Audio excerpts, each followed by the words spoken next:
कि हम जीवते परमेश्वर के नाम को महिमा दे सकते हैं, उसकी स्तुति, उसके तारीफ और उसकी प्रशंसा, क्योंकि वो इसके योग्य परमेश्वर है। और सारी महिमा, आदर, जलाल, कुदरत, प्रभुता प्रभु यीशु को मिलनी चाहिए, क्योंकि वो ही एकमात्र इसके लायक परमेश्वर है। इससे पहले कि हम लोग परमेश्वर के वचन में आगे बढ़ें, मैं आपके बीच में उन हिस्सों को बताऊंगा जो विषय के ऊपर हम आपके साथ में मनन करेंगे। पहला हिस्सा जो आज की लेक्शनरी के अकॉर्डिंग है वो है प्रेरितों के काम की पुस्तक, उसका 9 अध्याय और उसके 22 पद से लेकर के 31 पद तक। और दूसरा हिस्सा जो है सुसमाचार में से जो है यूहन्ना रचित सुसमाचार, उसका 13वां अध्याय और उसके 31 पद से लेकर के 35 पद तक। इनसे संबंधित जो आज का थीम है, जो शीर्षक है, वो कुछ इस प्रकार से है, God is love and we cannot only know Him if we ourselves show love to others. God is love and we can only know Him if we ourselves show love to others. परमेश्वर प्रेम है, हम उसको केवल तब ही जान सकते हैं जब हम दूसरों से प्रेम करें। परमेश्वर प्रेम है और हम उसको केवल तब ही जान सकते हैं जब हम दूसरों से प्रेम करें। यह आज का विषय है जिसके ऊपर हम लोग मनन करेंगे। इससे पहले कि हम लोग मनन में आगे बढ़ें, हम कुछ क्षण अपनी आंखों को बंद करेंगे और अपने साथ विषय देखेंगे। जीवित और समर्थित पिता परमेश्वर, राजाओं के राजा, प्रभु के प्रभु, सर्वशक्तिमान पिता, अद्भुत युक्ति करने वाले मेरे स्वामी, हम आपके नाम को महिमा देते हैं, आपकी स्तुति और आपकी प्रशंसा करते हैं। इस वक्त के लिए जो प्रभु आपने हमें प्रदान किया, कि हम आपके नाम को महिमा दें, आपकी स्तुति और आपकी प्रशंसा करें। इस बात के लिए कि जो मोहब्बत आपने सारी कायनात, सारी दुनिया से की, उसको प्रभु लोगों तक बताएं, पहुंचाएं, ताकि लोग मसीह के प्रेम को बाखूबी समझ सकें और जान सकें, और ये सारी दुनिया और दुनिया में रहने वाले लोग परमेश्वर के प्रेम को समझ सकें और उसकी आदतों को जान सकें और उसकी इच्छा, उसकी मर्जी को समझ करके यीशु के पास आए और उसे अपने लिए दुआ करें, ताकि इस बड़ी महामारी जिसका प्रकोप सारे देश में तीव्र गति के साथ में छाया हुआ है और उसका एक ऐसा तांडव सा हो रहा है कि हर दिन कई हजार आदमी इस दुनिया से कूच करके जा रहा है। अभी तक जो बात एक स्लोगन के तौर में थी कि इंसान के जीवन के विषय में कोई कुछ कह नहीं सकता, तो आज वो सत्य हो रही है कि कब तक ठीक और अचानक से कुछ भी हो जाए। प्रभु, वो लोग जो मूर्तियों के पीछे अपनी जिंदगियों को तबाह कर रहे हैं, वो सत्य के पीछे आ जाएं, वो वचन को सुन करके आशीष को पाएं। धन्यवाद होता है पिता कि आप प्रार्थनाओं को सुनते हैं, आप आशीषों को और बरकतों को देते हैं। आपके नाम में यीशु मसीह के नाम में मांगते हैं, जैसे सुनिए और आमीन। प्रभु यीशु के जीवित और सामर्थी नाम में आप सब लोगों को जय यीशु मसीह की।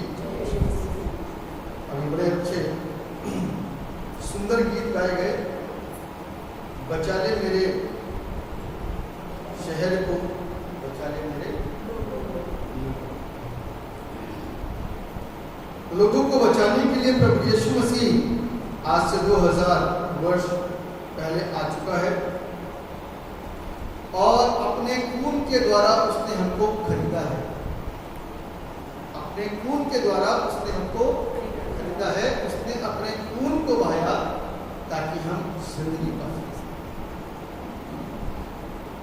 एक ऐसी जिंदगी एक ऐसी जिंदगी जो मरने के बाद में भी प्रभु के साथ आनंदित रह सकती है, जिसके विषय में पौलुस कहता है जीना मसीह और मरना लाभ। क्योंकि परमेश्वर के उस प्रेम को पौलुस ने सिर्फ एक झटके के अंदर प्राप्त कर लिया, एक झटके के अंदर उसने मसीह की मोहब्बत को समझ लिया और एक झटके के अंदर उसने मसीह के प्रेम में अपनी जिंदगी को पूरी रीति से सुपुर्द कर दिया। मसीह का प्रेम उसके जीवन के अंदर सेकंडों के अंदर प्रवेश करा और सेकंडों के अंदर ही कार्यरत होना शुरू हो गया,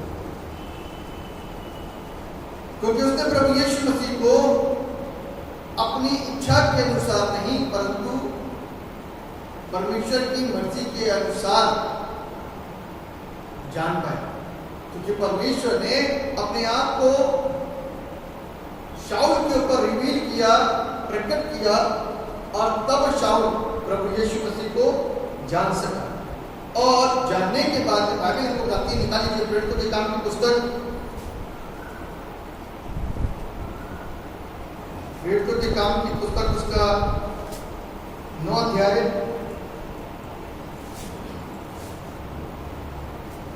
और उसके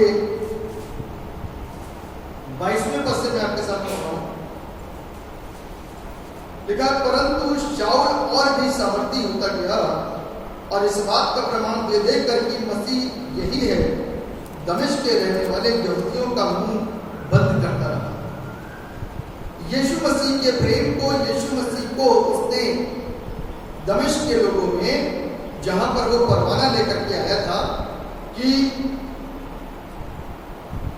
इस पंथ के लोग यीशु को मानने वाले पंथ के लोगों को नाश करे, इस आशय और इस मंशा के साथ में वो दमिश्क पहुंचा था।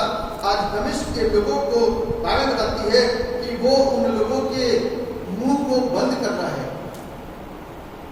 उन लोगों के मुंह को बंद कर रहा है और इस बात को बता रहा है जिसके विरोध में मैं खड़ा था, आज मैं उसी की गवाही देता हूं कि वो ही यीशु है, वो ही परमेश्वर है, वो ही हमारा यहोवा है, वो ही सत्य है, वो ही प्रेम है। तो वो लोग उसका मजाक बना रहे थे, वो लोग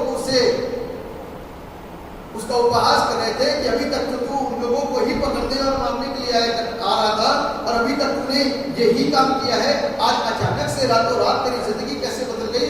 अचानक से 3-4 दिन हमारी तेरी मुलाकात नहीं हुई, तेरी जिंदगी कैसे बदल गई? अचानक से तेरे बोल कैसे बदल गए? अचानक से तेरे शब्द कैसे बदल गए? ये सारी चीजें अचानक से कैसे हो गई? कैसे लोगों ने किस तरीके से लोगों के जीवन बदले, किस तरीके से शाऊल का जीवन बदला और किस तरीके से उसकी सोच तब्दील हो गई। इस चीज को समझने की जरूरत है, इस चीज को पहचानने की जरूरत है, क्योंकि परमेश्वर ने अपने प्रेम को उसके ऊपर प्रकट किया और उसने परमेश्वर के प्रेम को, बाइबल हमको सिखाती है, एक बड़ी आज्ञा दे करके प्रभु यीशु ने कहा कि तू अपने परमेश्वर से अपने सारे मन, सारे प्राण, सारी बुद्धि, सारी शक्ति से मोहब्बत कर। इससे बड़ी और कोई आज्ञा नहीं है। तू अपने पड़ोसी से अपने बराबर मोहब्बत रख, इससे बड़ी कोई आज्ञा नहीं है। ये 2 आज्ञाएं परमेश्वर ने तमाम आज उसकी बातों पर चलने वाले लोग, मानने वाले लोग के लिए शिक्षा के तौर पर रखी, उनको सिखाने के लिए, उनको बताने के लिए कि मसीह के साथ चलने में हमको क्या करने की जरूरत है। सबसे पहली चीज कि अपने परमेश्वर से अपने सारे मन, सारे प्राण, सारी बुद्धि, सारी शक्ति के साथ में मोहब्बत रख। दूसरी आज्ञा उसने दी कि तो अपने पड़ोसी से अपने बराबर मोहब्बत रख। इनसे बड़ी और कोई आज्ञा है ही नहीं। यही प्रभु यीशु मसीह के जीवन की सेवकाई का एक मूल केंद्र था। यीशु मसीह जब इस सेवकाई को करने के लिए उतरे तो केंद्र था कि लोगों के बीच में परमेश्वर के प्रेम को बांटो, लोगों के बीच में परमेश्वर के प्रेम को बांटो। जिस तरीके से संसार का इंसान मृत्यु के विषय में जानकार नहीं था, जिस प्रकार से संसार का व्यक्ति अनंत जीवन के विषय में जानकार नहीं था, जिस प्रकार से संसार का व्यक्ति स्वर्ग के विषय में जानकारी नहीं रखता था, ठीक उसी प्रकार से इस संसार का व्यक्ति परमेश्वर के प्रेम के विषय में भी जानकारी नहीं रखता था कि परमेश्वर का प्रेम क्या है। आज जिंदगी देने के लिए, अनंत जीवन देने के लिए, स्वर्ग देने के लिए परमेश्वर ने प्रेम को प्रकट करा और अपने प्रेम को लोगों के बीच में दिखाया और बताया कि जब तुम परमेश्वर को जानने के लिए आगे बढ़ रहे हो तो परमेश्वर के प्रेम को भी तुमको समझने की जरूरत आवश्यकता है। अभी यहाँ पर लिखा है 2 आज्ञा की कि सबसे पहले तो अपने परमेश्वर से अपने सारे मन, सारे प्राण, सारी बुद्धि, सारी शक्ति से मोहब्बत कर, दूसरी अपने पड़ोसी से अपने बराबर मोहब्बत रख। इनसे बड़ी और कोई आज्ञा नहीं है। उसके बाद में हम देखते हैं कि अब परमेश्वर का प्रेम इस सारी दुनिया के लोगों के लिए क्यों? इसलिए क्योंकि परमेश्वर ने एक व्यक्ति को बना डाला जिसका नाम था आदम, और उसको बनाने के बाद में वो कहता है कि फलो फूलो और पृथ्वी में भर जाओ। और जब वो इस धरती पे बढ़ रहे हैं, जब इस दुनिया में बढ़ रहे हैं, तो तरह तरह की किस्में आ रही हैं, जातियां आ रही हैं, प्रजातियां आ रही हैं, लोग आ रहे हैं, सोच विचार के व्यक्ति आ रहे हैं, अलग अलग सोच के लोग आ रहे हैं। उन सभी प्रवृत्ति के लोगों को प्रभु यीशु मसीह जिंदगी देने के लिए, क्योंकि उसने उनको बनाया और अपने प्रेम को जाहिर और प्रकट किया, इसीलिए परमेश्वर को इस धरती पर मानव रूप लेकर के आनंद इस बात में नहीं, खुशी इस बात में नहीं कि हमने प्रभु को स्वीकार कर लिया। दया की बात इस बात के लिए है कि प्रभु ने हमको अपना लिया, प्रभु ने हमको अपना लिया, प्रभु ने हमको स्वीकार किया। बड़ी बात इसमें है। और किस तरीके से स्वीकार कर लिया कि परमेश्वर ने एक पापी जगत के व्यक्ति को, एक पापी प्रवृत्ति के लोग को, एक पापी इंसान को जिंदगी दे दी। एक पापी व्यक्ति के बीच में वो उतर आया और पापी बन गया और गुनहगार बन गया। लोगों के लिए तरह तरह की चीजें उसने करी, लेकिन फिर भी लोगों ने उसको क्रूस देने के लिए एक अलग ही स्वर ऊंचा किया। यीशु मसीह सबको जिंदगी देने के लिए आए और लोगों ने प्रभु यीशु के नाम के द्वारा जीवन तो पा लिया, लेकिन एक अलग स्वर में आवाज उठा करके बोला कि इसको क्रूस दो। क्योंकि आज तक इंसान परमेश्वर के प्रेम को समझ नहीं पाया और आज तक इंसान परमेश्वर के प्यार को जान नहीं पाया, इसीलिए वो अपने तरीके से अपनी जिंदगी को जीता है, अपने तरीके से अपनी जिंदगी को जीता है। और बाइबल हमको कहती है कि महान आज्ञाएं हैं जो प्रभु ने हमको दी है कि तू अपने परमेश्वर से अपने सारे मन, सारे प्राण, सारी बुद्धि, सारी शक्ति से प्यार कर, अपने पड़ोसी से अपने बराबर मोहब्बत रख। ये एक महान आज्ञा है। लेकिन बाइबल हमको इस बात को सिखाती है कि यदि तू परमेश्वर के साथ में चलना चाहता है तो 3 बातों के ऊपर तुझे विशेष ध्यान देना पड़ेगा। सबसे पहली चीज है सैक्रिफाइस, जिसको कि हम आप बलिदान के नाम से जानते हैं। दूसरी चीज है फॉरगिवनेस, क्षमा करना। और तीसरी चीज है एम्पावरमेंट, गिरते हुए को उठाना। सबसे पहली चीज जिसको कि मैंने आपको बताया वो है सैक्रिफाइस। सैक्रिफाइस का मतलब बलिदान, और बलिदान प्रभु यीशु मसीह ने अद्भुत रीति से इस धरती के लोगों के लिए दिया। बलिदान कोई नहीं देता, अपने आप से कोई नहीं देता जब तक वो मोहब्बत ना करता हो। इसीलिए परमेश्वर ने अपनी मोहब्बत को हमारे बीच में दर्शाने के लिए अपने पुत्र को इस धरती पर भेज दिया, ताकि उसका पुत्र अर्थात प्रभु यीशु मसीह जो इस धरती पर आए वो अपने प्रेम को हमारे बीच में जाहिर करे, प्रकट करे और हमको जीवन प्रदान करे, हमको जीवन प्रदान करे।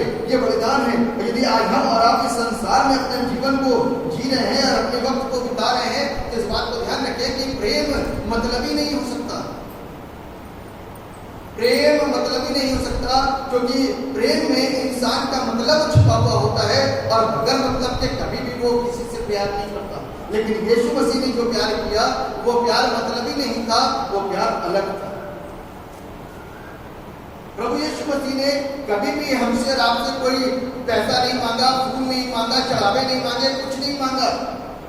प्रभु यीशु मसीह मुझसे रात तक मांगने के लिए इस धरती पर नहीं आया, परंतु देने के लिए आया, वो था अनंत जीवन। प्रभु यीशु मसीह कभी नहीं कहता लंबी लंबी तीर्थ स्थल में तुम दौड़ करके जाओ। प्रभु कभी नहीं कहता कि तुम मुझको इतने बड़े बड़े सोने चांदी चढ़ावे चढ़ाओ। प्रभु हमसे कभी नहीं कहता कि इधर का फूल तोड़ करके उधर का फूल तोड़ करके चोरी करके फूल तुम मेरे पास चढ़ाओ। कभी इस बात को नहीं कहता। कहता तुम मुझे जानो, तुम मुझे जानो, क्योंकि तुम मुझे जानते नहीं हो। आज भी परमेश्वर को इंसान जानता नहीं है, खुदी हुई मूर्तों के पीछे चला जाता है, 50 रुपए की मूर्तियों के पीछे दौड़ा भागा चला जाता है, उसी के सामने सर झुकाता रहता है, उसी के सामने सिजदा करता रहता, पाता कुछ नहीं, पाता कुछ नहीं है, उसको कुछ नहीं मिलता और ना मिलने वाला है। इसीलिए आज कोरोना की एक बड़ी महामारी को ये दुनिया झेल नहीं पा रही है, हमारा देश झेल नहीं पा रहा है। लोग चाहे बातें कुछ भी करें, इस कोरोना जैसी महामारी संकट को हमारा देश संभाल नहीं पा रहा है। इनके बस की बात नहीं रही है, जान गए हैं, इनके बस की बात नहीं रही है, इनकी दवाइयां इनके बस की बात नहीं रही, इनके वैक्सीन इनके बस की बात नहीं रही, इनकी कोई भी चीज इनके बस की बात नहीं रही। यदि वैक्सीन इतनी ताकतवर होती तो आज दुनिया में जो बड़ी ताकत और क्षमता के साथ में ये बीमारी ने रूप को लिया है, तो इतनी तादाद में इंसान मरता नहीं, क्योंकि इससे ज्यादा लोग जो मर गए हैं, इन मरे हुए लोगों में से कई लोगों ने वैक्सीन को लगाया था, लेकिन फिर भी आज उनकी लाइफ के अंदर फायदा नहीं हो रहा है। ऑक्सीजन की कमी हो रही है और लोग भूल चुके हैं कि एक ऑक्सीजन हम ले रहे हैं जिसको परमेश्वर ने हमको मुफ्त में दिया है। आज उस ऑक्सीजन के लिए पूरी दुनिया के अंदर, हमारे देश के अंदर हाहाकार मचा हुआ है। ऑक्सीजन बाहर से आ रही है, हमारे देश के अंदर से ऑक्सीजन मिलना ही खत्म हो रही है। आज ऑक्सीजन हमारी लाइफ बन गई है। बगैर ऑक्सीजन के कितना आदमी मर गया, बगैर ऑक्सीजन के कितना आदमी मर गया। दैट मींस कि यदि ऑक्सीजन उनको समय पर उपलब्ध करा दी जाती तो शायद वो बच जाते, लेकिन वो मर गए क्योंकि ऑक्सीजन नहीं है। लेकिन हम और आप उस ऑक्सीजन को ले रहे हैं जो मुफ्त में परमेश्वर ने दी है। कभी इस बात को जाना, मान लो आपने कभी मूर्तों से किया कहते हमको ऑक्सीजन दे दो, कभी नहीं दे सकती, आपको डॉक्टर के पास जाना पड़ेगा। जो आर्टिफिशियल ऑक्सीजन है जिससे कि आप सर्वाइव कर सकते हो, सर्वाइव करने के बाद वापस परमेश्वर की उस ऑक्सीजन के द्वारा आपको जीवन प्राप्त होगा। ध्यान रखने की जरूरत है।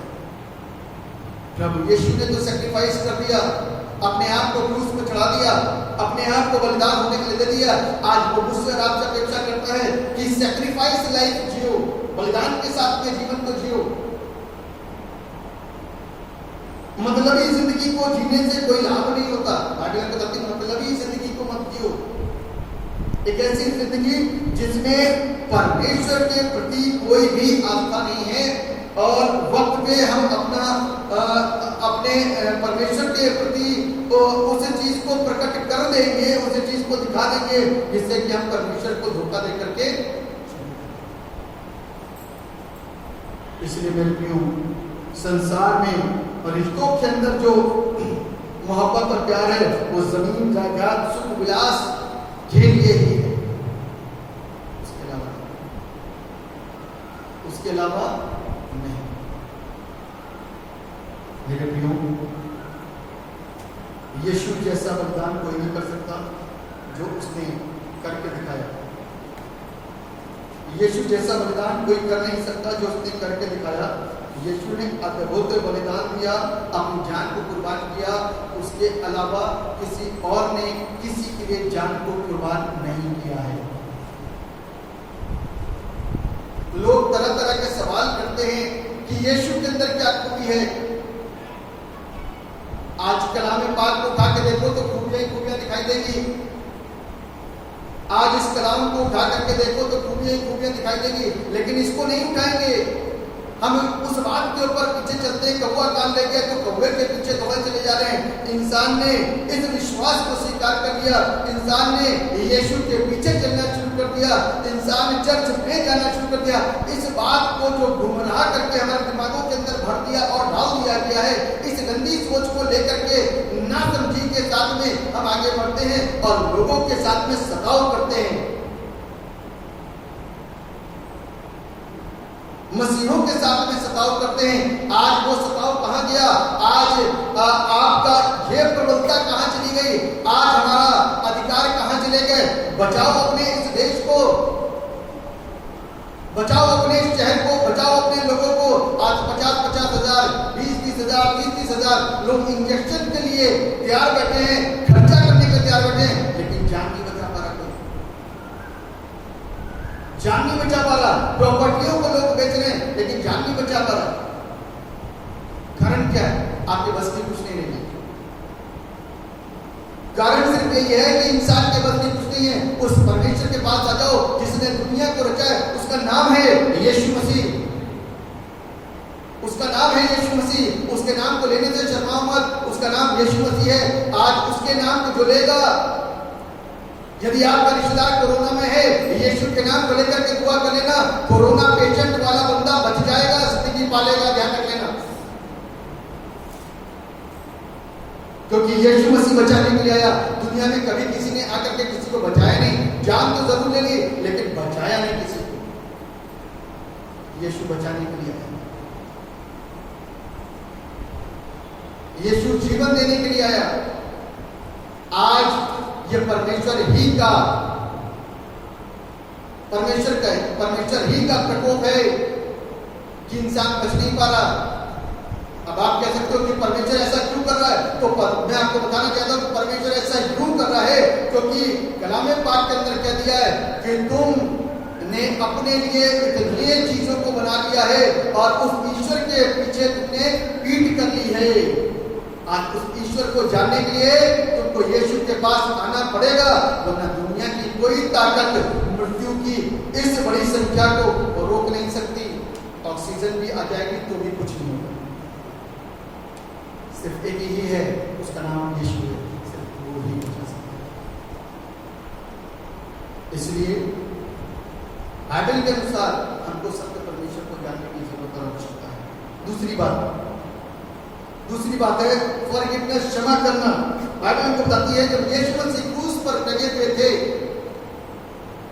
जब यीशु मसीह क्रूसिफाई किए जा रहे थे, जब उनको क्रूस दिया जा रहा था, जब उनके दोनों हाथों में कीले ठोके जा रहे थे, जब उनके पांवों में कीले ठोके जा रहे थे, जब पसली में भाला दिया गया था, जब मुंह पे थूका जा रहा था, जब गालियां दी जा रही थी, कांटों का ताज पहनाया जा रहा था, जब दुख और दर्द और पीड़ाओं में प्रभु होकर के गुजर रहा था, उस वक्त में यीशु मसीह ने कहा, हे पिताजी माफ कर, क्योंकि ये नहीं जानते क्या करते हैं। हम अनंत जीवन भी नहीं जानते थे, हम प्रेम भी नहीं जानते थे, और हम क्या कर रहे हैं हम ये भी नहीं जानते थे। प्रभु यीशु मसीह ने अपने प्रेम को, भारी प्रेम को मानव जाति के ऊपर ला करके प्रकट कर दिया। भारी प्रेम को मानव जाति के ऊपर ला करके प्रकट कर दिया। आज हमको और आपको परमेश्वर के उस प्रेम को समझना है कि कलवरी क्रूस के ऊपर चढ़ने के बावजूद भी जब दर्द और पीड़ाओं में यीशु मसीह कर रहा है, उस वक्त में भी प्रभु यीशु मसीह क्या कर रहा है? क्षमा कर, हे पिता इन्हें माफ कर, क्योंकि ये नहीं जानते कि ये क्या करते हैं। हमारा प्यार सिलेक्टिव नहीं होना चाहिए, हमारा प्रेम कंडीशनल नहीं होना चाहिए। सिलेक्शन के साथ में प्रेम करते हैं, किसी को पसंद कर लिया, उससे प्यार कर रहे हैं, उससे प्यार कर रहे हैं, उससे प्यार कर रहे हैं, कंडीशन के साथ में प्यार कर रहे हैं। हमारा प्रेम सिलेक्शन के साथ में नहीं होना चाहिए, वरना परमेश्वर यदि सिलेक्शन का प्रेम हमको और आपको सिखाता तो दुनिया में आज मैं और आप उसके सिलेक्शन में कहीं भी काउंट नहीं किए जा सकते। हम उसके सिलेक्शन में कहीं भी काउंट नहीं किए जा सकते थे। उसकी दृष्टि के अनुसार सिलेक्शन का मतलब क्या होता है आप समझते हैं? कैसा सिलेक्शन होता है? सिलेक्शन का मतलब होता है इंसान जिसको पसंद करता है। सिलेक्शन का मतलब होता है जो आपकी बात को सुन लेता है। सिलेक्शन का मतलब होता है जो आपके मन के अनुसार है। क्या हम परमेश्वर के मन के अनुसार हैं? क्या हम इतने शुद्ध हो चुके हैं? क्या हम इतने पावन और पवित्र हो चुके हैं कि परमेश्वर के सिलेक्शन के योग्य बन जाएं? परमेश्वर हमारा सिलेक्शन करे और हमको बचा ले? नहीं, हम परमेश्वर के सिलेक्शन के काबिल नहीं हैं, लेकिन फिर भी प्रभु ने हमसे मोहब्बत करी। सिर्फ हमसे नहीं, सबसे मोहब्बत करी। इसीलिए प्रभु हमको इस बात को सिखाता है, क्या वो पापियों के ऊपर धूप और पापियों के ऊपर वर्षा नहीं करता? क्या वो धर्मी के ऊपर धूप और धर्मियों के ऊपर वर्षा नहीं करता? ये उसका सिलेक्शन है कि वो सबको एक साथ लेकर के चलता है और सबको जीवन का मौका और अवसर दिया है। अब जो कोई भी उस पर विश्वास करेगा वो नाश नहीं होगा, होगा वो अनंत जीवन को प्राप्त होगा। कंडीशनल लव उसको कहते हैं जो कंडीशन अप्लाई करके किया जाता है, मर्जी के अनुसार चूज किया जाता है। कंडीशन, ऐसा करोगे तो ऐसा होगा, ऐसा करोगे तो ऐसा होगा, ऐसा करोगे तो ऐसा होगा। This is not love. ये परमेश्वर का प्यार नहीं है। परमेश्वर ने कभी हमसे नहीं कहा कि जब तुम मेरे ऊपर आकर के 100 गुण चढ़ाओगे तब मैं तुमको आशीर्वाद दूंगा। प्रभु ने कभी नहीं कहा कि जब तुमको मुझे सोना और चांदी चढ़ाओगे तब मैं तुमको प्यार करूंगा। प्रभु ने कभी नहीं कहा कि जब तुम नंगे पैर तीर्थ स्थलों पर दौड़ कर चले आओगे तब मैं तुमको आशीष दूंगा। कभी ऐसा प्रभु यीशु ने नहीं कहा। लेकिन आज दुनिया में हो रहा है, क्या पूछो जरा, उनके ईश्वरों ने ऐसा ही कहा है क्या? परमेश्वर भूखा है सोने और चांदी का? क्या परमेश्वर भूखा है धन दौलत का? जिसने सब कुछ दिया वो आपसे वापस लेना मांगता है क्या? नहीं। कहां भाग रहे? किसने सिखा दिया कि सोना चांदी दो? अपनी जिंदगी देने के लिए कहता है प्रभु यीशु मसीह, अपना जीवन ऐसा कर लो, सैक्रिफिशियल लाइफ जैसा वो है वैसे ही बनो।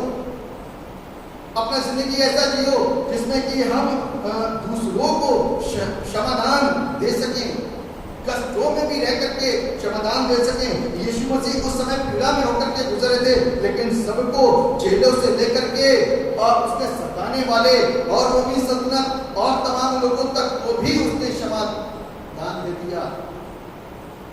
ये परमेश्वर का प्यार, वरना ऐसा कोई नहीं कर सकता। इंसानों के अंदर तो ये वाली ताकत है ही नहीं कि इंसान कभी भी इस तरीके से कुछ कर सकता। ये सिर्फ परमेश्वर कर सकता है। और इस परमेश्वर के अलावा औरों के पन्ने खोल के देखो जरा, पता चल जाएगा।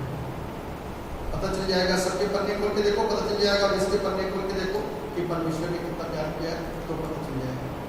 ये है यीशु मसीह, ये है परिवर्तन, ये है यीशु मसीह के वचन की शिक्षा। इसके अलावा और कहीं नहीं होने वाला।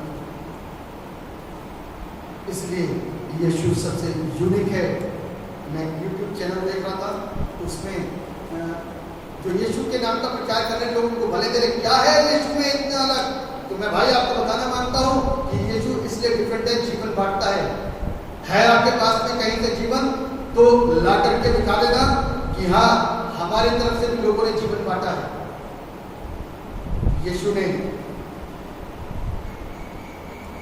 एक ऐसा जीवन दिया जो मरने के बाद में भी काम करेगा। जीते जी तो काम करेगा ही करेगा, मरने के बाद में भी काम करेगा। थर्ड पॉइंट और अंतिम पॉइंट, एम्पावरमेंट, यानी कि गिरते लोगों को उठाना, हाथ लगाना।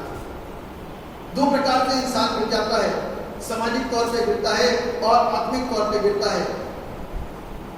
आपको मालूम है आदम गिर गया था, आपको मालूम है मुस्लिम बेटा गिर गया था, आपको मालूम है दाऊद गिर गया था। बाइबल क्या कहती है? इफिसियों की पत्री को यदि आप पढ़ेंगे तो वहां पर लिखा है बुजुर्ग के ऊपर, जवानों के लिए, स्त्रियों के लिए, पुरुषों के लिए, अविवाहितों के लिए, हर एक व्यक्ति के लिए कहता उनको उठाओ।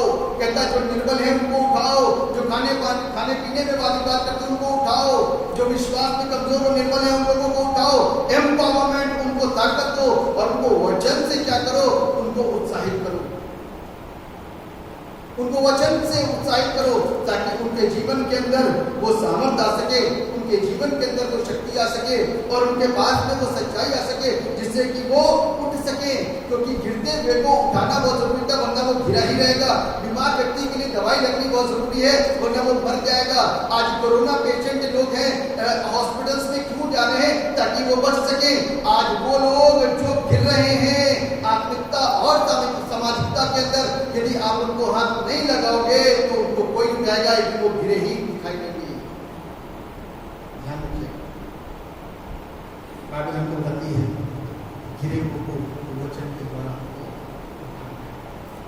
जब वो वचन के द्वारा उठेंगे तब ही वो परमेश्वर के कार्य को जान पाएंगे। क्योंकि सामाजिक तौर पे इंसान बहुत डेमोरलाइज हुआ जा रहा है। आज आत्मिकता के क्षेत्र में इंसान बहुत ज्यादा नीचे गिर गया है, उसको नहीं मालूम कि वो क्या कर रहा है। इसलिए बाइबल हमको कहती है कि उनको उठाओ और उनको सिखाओ, उनको उठाओ और उनको सिखाओ। तो आज हमको और आपको परमेश्वर के वचन को क्या करना है, लोगों के बीच में लेकर के आना है, ताकि लोग सीख सकें इस नई आज्ञा को, क्योंकि ये नई आज्ञा के द्वारा ही हम और आप परमेश्वर के बड़े काम को कर सकते हैं। वो नई आज्ञा यह है कि तू अपने परमेश्वर से अपने सारे मन, अपने सारे प्राण, सारी बुद्धि, सारी शक्ति से मोहब्बत कर। इससे बड़ी और कोई आज्ञा नहीं है। यदि मसीह की मोहब्बत है तो आप पैसे के साथ में किसी की मदद नहीं करोगे। ये कंडीशन बात होगी कि हाँ भाई हम आपके घर में दुआ करने आ रहे हैं तो दे देना, इसको बोलते हैं कंडीशन। बात की बात रह गई, दुआ करने आ रहे हैं इतनी दूर से और हमने आपके साथ में एक पेशकश रख दिया कि मैं आऊंगा तो मेरे को किराया जरूर मिलना चाहिए, कुछ पैसा जरूर दे देना। इसको कहते हैं पेशकश। ये गलत चीज है। परमेश्वर ने हमारे साथ में इस तरीके से नहीं करा। परमेश्वर ने हमको सांसें दी, पैसा मांगा। परमेश्वर ने अंधा नहीं रहने दिया, पैसा मांगा हमसे। परमेश्वर ने हाथ पैर सुरक्षित रखे, पैसा मांगा। परमेश्वर ने प्रॉपर तरीके से सारी चीजें दी, पैसा मांगा, नहीं मांगा। आज हमने और आपने और लोगों ने इसको क्या बना रखा है, परमेश्वर के प्रेम को नहीं समझते, नहीं जानते, नहीं पहचानते और अपने तरीके से जिंदगी को, आत्मीयता को जीने में लगे हुए हैं और सोचते हैं कि हमने अच्छा बगैर कंडीशन के साथ जाओ। कोई दे दे तो उसको स्वीकार कर लो और उसको रखो, सीखें। नहीं मिलता है तो वहां जाके ये नहीं कहना कि अगली बार नहीं आने की, क्योंकि कुछ दिया है, क्योंकि सेवकाई ये नहीं, सेवकाई अलग है। वहां उस समय मत जाना जिस समय आपके परमेश्वर की तौहीन होगी। उस समय बिल्कुल मत जाना जहां पर आपके परमेश्वर की कोई इज्जत नहीं। उस समय बिल्कुल मत जाना कि लोग जीवन पाने के चर्च में और उसके बाद में सारे तीन त्योहार और सारे पूजा पाठ और सारे काम करें, उस समय मत जाना, उस समय मत जाना। कोई आपको 100 बार घर बुलाए और 1 रुपया भी ना दे, लेकिन यीशु को स्वीकार करता हो, यीशु से प्यार करता हो, तो 100 के 101 बार जाना। लेकिन यदि कोई यीशु से प्यार ना करता हो तो दोबारा बाइबल कहती है अपने पाँव की धूल झाड़ करके चले आना, दोबारा मत जाना। क्योंकि जो परमेश्वर से मोहब्बत नहीं कर सकता है जानते हुए भी तो बोलेगा। इसलिए बाइबल में लिखा हुआ है कि हमको और आपको परमेश्वर से प्यार करना है, परमेश्वर के पुत्र से प्यार करना है, जिसने बलिदान दिया, जिसने क्षमा दी, जिसने गिरते हुए को उठाया, उस परमेश्वर के पुत्र से हमको प्यार करना है, उसका नाम यीशु मसीह। परमेश्वर इस वचन के द्वारा आप सबको, हम सबको बड़ी आशीषें दें, हमारे विश्वास को बड़ा करें और हमारे अंदर परमेश्वर की मोहब्बत को जागृत करें, ताकि हम मसीह के प्रेम को अपने जीवन के अंदर रख करके दूसरों के बीच में मसीह की मोहब्बत को जाहिर कर सकें। परमेश्वर आप सबको, हम सबको बड़ी आशीष दुआ करें।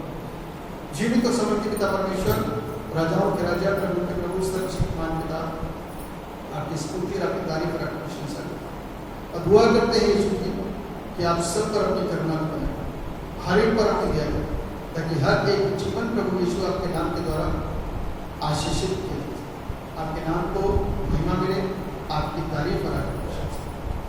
ये वचन प्रभु हम सबकी स्तुतियों को स्पर्श करे और करता परमेश्वर सबको आशीष देता। दुआ करते हैं करता इस कोरोना काल की इस बड़ी महामारी में आप लोगों को बचाइए, लोगों के अंदर प्रभु उसकी अंतरात्मा को प्रभु जगा दीजिए, झिगोड़ दीजिए, ताकि वो सत्य परमेश्वर से बात करना सीखे, पत्थरों से बात करना न सीखे, वो वनस्पतियों से बात न करें, वो जीवते परमेश्वर से बात करें और उसके रिजल्ट आएंगे, लोग उनके बचाए जाएंगे, उनके लोग छेड़े किए जाएंगे।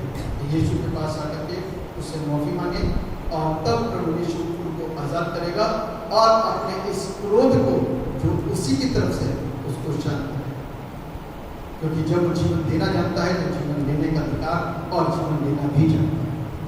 ये सारा अधिकार उसी के पास है। उसके अलावा दुनिया में कितना भी प्रयास कर लिया जाए, कितनी कोशिश कर ली जाए, मरते हुए को कोई भी ताकत बचा नहीं सकती सिवाय प्रभु यीशु। प्रभु हम सब पर दया करिए, लोगों की बुद्धियों को खोलिए ताकि लोग सत्य को जाने और सत्य का अनुसरण, सत्य को आवाज दें जिसका नाम यीशु, और अपने परिवार के लोगों को बचा लें यीशु के नाम। धन्यवाद करने का आपने यीशु मसीह के नाम से, आमीन।